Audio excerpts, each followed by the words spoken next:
Hello everyone, welcome to my YouTube channel और आप देख रहे हैं शेयरनॉमिक्स। इस वीडियो में हम बात करेंगे रेस्टिंग कैंडल्स के बारे में। रेस्टिंग कैंडल्स जिसको हम प्रॉपर एक कैंडलस्टिक पैटर्न नहीं मानते हैं, लेकिन ये जो कैंडल्स हैं काफ़ी काम की होती हैं। इससे आप ट्रेंड रिवर्सल का पता कर सकते हैं और क्या कर सकते हैं, आप ये समझ सकते हैं कि इस स्टॉक में तेज़ी खत्म हो गई है या जो डाउनफॉल आया है तो ये डाउनफॉल खत्म हो गया है। तो ये चीज़ें आपको पता चल सकती हैं इस कैंडलस्टिक से।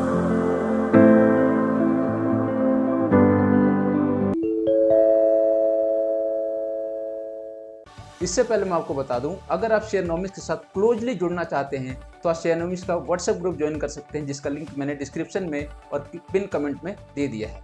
इससे आपको फ़ायदा क्या होगा कि मैं मंथ में 2 से 3 बार लाइव आता हूँ गूगल मीट पे, और उस गूगल मीट पे जब मैं लाइव आता हूँ तो आप लोगों की मैं क्वेरी सॉल्व करता हूँ। जो भी आपके डाउट्स हैं, जो भी आपके क्वेश्चन है ट्रेडिंग से रिलेटेड, उसको मैं सॉल्व करता हूँ। और साथ ही मैं बेसिक जो टेक्निकल एनालिसिस है उसको भी मैं एक बार कवर करता हूँ, जो भी आपकी रिक्वायरमेंट होती है उस हिसाब से। साथ ही जो स्टॉक एनालिसिस होती है, अगर आपकी रिक्वायरमेंट है किसी स्टॉक एनालिसिस की, तो साथ ही साथ में ऑन द स्पॉट स्टॉक भी एनालिसिस करता हूं, जिससे आप अपने स्टॉक के बारे में क्लियर हो सके।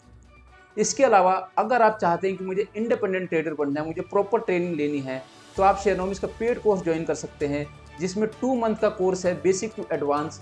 और 2 मंथ के कोर्स के बाद आपको 1 ईयर्स की हैंड होल्डिंग है, जो 1 साल की हैंड होल्डिंग है वो आपको काफ़ी हेल्पफुल होगी।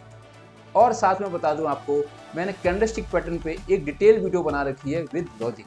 अगर आपने उस वीडियो को देख लिया और आपने उसको समझ लिया तो आपको कोई सी भी कैंडलस्टिक पैटर्न देखने की, रटने की ज़रूरत नहीं। वो वीडियो ही काफ़ी है आपको समझने के लिए। और इस कैंडलस्टिक पैटर्न की पहले रिक्वायरमेंट समझ लेते हैं। तो रिक्वायरमेंट में अगर आप देखोगे तो एटलीस्ट 3 कैंडल्स आपको चाहिए। 3 कैंडल्स आपको चाहिए होती हैं। साथ ही ये जब कैंडल बनती है उसका आप डायरेक्शन समझ लो। एक अप मूव देने के बाद, चाहे वो छोटा अप मूव हो चाहे बड़ा अप मूव हो, एक अप मूव देने के बाद वो कैंडल्स बनती हैं, रेस्टिंग कैंडल्स। और एक डाउनवर्ड जब स्टॉक जाता है, डाउन ट्रेंड में जब चलता है, एक छोटा सा डाउनफॉल देने के बाद भी ये जो है रेस्टिंग कैंडल्स बनती है।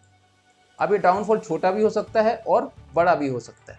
और इसकी मैं पहचान बताता हूँ आपको।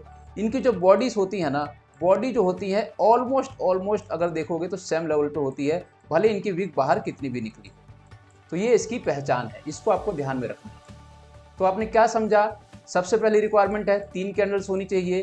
दूसरी रिक्वायरमेंट या एक अपमूव के बाद बनी हो या एक डाउनवर्ड के बाद बनी हो। तीसरी रिक्वायरमेंट, इनकी जो बॉडी है ऑलमोस्ट सेम साइज की होती है, ऑलमोस्ट। और जो विग है वो छोटी बड़ी हो सकती है, वो ज़्यादा मैटर नहीं करता है। तो चलिए हम इसको चार्ट पे देखते हैं और समझते हैं। सो फाइनली हम चार्ट पे आ गए हैं और इस चार्ट पे मैं आपको रेस्टिंग कैंडल दिखाता हूँ। तो ये HDFC बैंक आप आवरली चार्ट देख रहे हैं, तो आप क्या देखोगे कि ये जो स्टॉक है HDFC ऊपर से गिरता हुआ आ रहा है, और गिरने के बाद अगर देखोगे तो इसने 3 रेस्टिंग कैंडल्स बनाई। अगर आप देखोगे तो तीनों सेम साइज की हैं और ये तीनों यहाँ पे रेस्ट कर रही हैं। इसका मतलब क्या है? जो ये सिग्नल दे रहा है कि ये जो गिरावट है अब थम चुकी है, तो यहाँ से ट्रेंड रिवर्सल हो सकता है। कई बार रेस्टिंग कैंडल बनाने के बाद डाउनफॉल भी स्टार्ट हो जाता है और मैक्सिमम टाइम उसका अप ट्रेंड स्टार्ट हो जाता है। तो हमेशा जब स्टॉक गिरता है तो वो थकता है और थकने के बाद यहाँ पे करता है रेस्ट, जिसको हम बोलते हैं रेस्टिंग कैंडल। और यहाँ से फिर ये डिसाइड करता है कि अब किधर जाना है। अब चलते हैं एक बार ICICI बैंक पे। तो सिमिलरली अगर आप देखोगे तो यहाँ पे वो चीज़ बनी हुई है। अगर आप नोटिस करोगे तो स्टॉक जो है गिरता हुआ आ रहा था यहाँ से, और गिरने के बाद इन्होंने यहाँ पे इसने सपोर्ट लिया है। अगर आप नोटिस करोगे तो ये जो 3 कैंडल आप देखोगे, ये लास्ट की 3 कैंडल आपको लेनी है। इस 3 कैंडल पे इसने रेस्ट किया और स्टॉक ने अप मूव देना स्टार्ट किया। अब ये चीज़ हम निफ्टी में देखते हैं। अगर आप निफ्टी को यहाँ पे देखोगे तो इसने क्या किया, कंटिन्यू चलना स्टार्ट किया। बार बार क्या हो रहा था, gap up gap up gap up हो रहा था। और यहाँ पे इसने देखोगे तो 3-4 रेस्टिंग कैंडल बनाई इसने यहाँ पे। ये तो ये जो रेस्टिंग कैंडल बनाई, तो यहाँ पे क्या समझ आ रहा था कि ये अब थक चुका भी, चलना नहीं चाहता। उसके अलावा देखोगे तो ये छोटी छोटी कैंडल्स भी बनाई है। तो मैंने इस पर भी एक प्रॉपर वीडियो बना रखी है, जब छोटी छोटी कैंडल्स बनती है तो वहाँ पे क्या होता है, उस वीडियो को भी आप जाके देख सकते हो। मैं इसका लिंक डिस्क्रिप्शन में दे दूँगा। तो यहाँ पे अगर आप देखोगे तो यहाँ पे रेस्टिंग कैंडल बन गई थी, तो यहाँ पे गिरने का सिग्नल एक तरीके से मिल रहा था।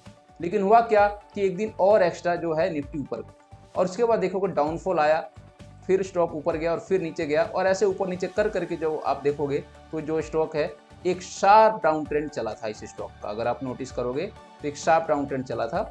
ये भी पिछले हफ्ते की ही बात है। सिमिलरली आप मारुति में भी अगर देखोगे तो मारुति ने भी सेम वही चीज़ किया है। स्टॉक का डाउन ट्रेंड चल रहा था और स्टॉक ने क्या किया, यहाँ पे एक रेस्टिंग कैंडल बनाई। ये देखोगे 3 रेस्टिंग कैंडल्स बनी है यहाँ पे, और रेस्टिंग कैंडल के बाद भी देखोगे तो स्टॉक ने थोड़ा यहाँ पे ऊपर नीचे किया है और उसके बाद से स्टॉक में एक अप मूव आया है।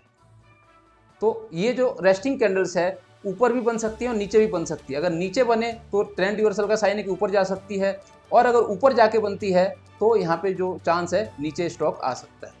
जैसे अगर आप यहाँ पे देखोगे तो यहाँ पे 2 रेस्टिंग कैंडल्स बन चुकी है, तीसरी भी बनेगी, तो यहाँ पे देखना पड़ेगा कि स्टॉक कैसे बिहेव करता है। तो ये रेस्टिंग कैंडल के ऊपर एक वीडियो थी, उम्मीद है आपको चीज़ें समझ आई होगी जो मैंने बताई है। इसके अलावा मैंने 2 वीडियो और रिकमेंड करी है, आप उसको भी जाके देख सकते हैं।